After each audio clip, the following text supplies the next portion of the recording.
అందరికీ నమస్కారం. మా అన్నయ్య రామారావు గారు ఆల్రెడీ చాలా విషయాలు చెప్పేశారు. నేను కూడా ఈ ఇన్ఫ్లుయెన్సర్స్ ఎవరు, వీళ్ళు ఎలా ఉంటారో చూస్తానికి వచ్చాను.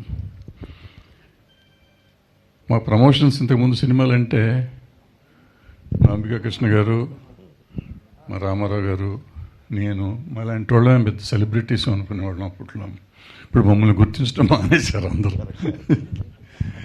పైగా మేమేమన్నా చెప్పినా వినే పరిస్థితులు లేరు. కానీ ఎవరో కొత్తగా చెప్తున్నారు, వాళ్ళే మీరు. సో ఎవరు వీళ్ళు, ఏం చేస్తున్నారు అని చూద్దాం అనుకున్నాం. కనపడకుండా మీరు చేస్తున్న ఇన్ఫ్లుయెన్స్ సమాజం మీద చాలా ఇన్ఫ్లుయెన్స్ అవుతున్నారు ప్రజలు. అయితే రామారావు చెప్పినట్టు నెగిటివ్గా కొంతమంది ఉంటారు. ఇప్పుడు సమాజంలో ఎప్పుడూ నెగిటివ్ చేసేవాళ్ళు ఉంటానే ఉంటారు. సో మనం వాళ్ళ గురించి ఎక్కువసేపు మాట్లాడుకోవటం అనవసరం నా ఉద్దేశం. బట్ పాజిటివ్గా మెజారిటీ వాళ్ళు పాజిటివ్ చేస్తున్నారు.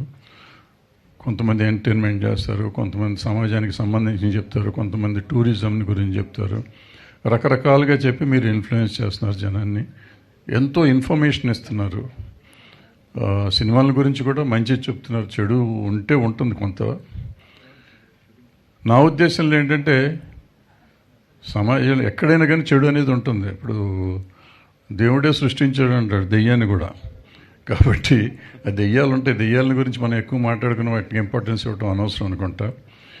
మనం దేవుళ్ళలాగా మారటానికి ఎంతవరకు చేయాలి, మనం ఎవరికి సాటి వాటికి సహాయం చేయటానికి ఏం చేయగలమని ఆలోచించుకుని వాటికి సంబంధించి చేస్తే. ఎందుకంటే ఇవాళ ఈ సోషల్ మీడియా ఎంతకాలం సర్వైవ్ అవుతుందో నాకు తెలియదు, కానీ సర్వైవ్ అవుతున్నంతకాలం మీ చేతుల్లోనే దేశ భవిష్యత్తు, ప్రజల భవిష్యత్తు కూడా ఉంది. సో నిన్నే చూసాం కాక్రోచ్ జనతా పార్టీ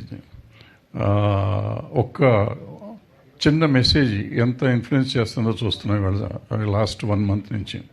సో అంత ఇన్ఫ్లుయెన్షియల్ అయిపోయింది సోషల్ మీడియా. అందుకని భవిష్యత్తు మీ చేతుల్లో ఉంది కాబట్టి, సమాజం భవిష్యత్తు, అందరి భవిష్యత్తు మీ చేతుల్లో ఉంది కాబట్టి మీరు పాజిటివ్గా రెస్పాండ్ అవుతూ ఉంటారని ఆశిస్తూ సెలవు తీసుకుంటున్నా. At the same time Vishnu గారికి మా ట్రైలర్ ప్లే చేసేవారు. ఏవి అన్నాడు, ముందు కంగారు పడ్డాను, నేనేం సాధించాను ఏవి వేస్తారనుకున్నాను. అది కాకుండా ట్రైలర్ వేశారు, టీజర్ చూపించారు. మీకు చూసినందుకు నా కృతజ్ఞతలు. అవకాశం ఉంటే మా సినిమాని రేపు వచ్చే నెల 17వ తారీఖు రిలీజ్ ఉంది, అందరూ చూసి ఆనందిస్తారని ఆశిస్తున్నాను. Thank you so much sir.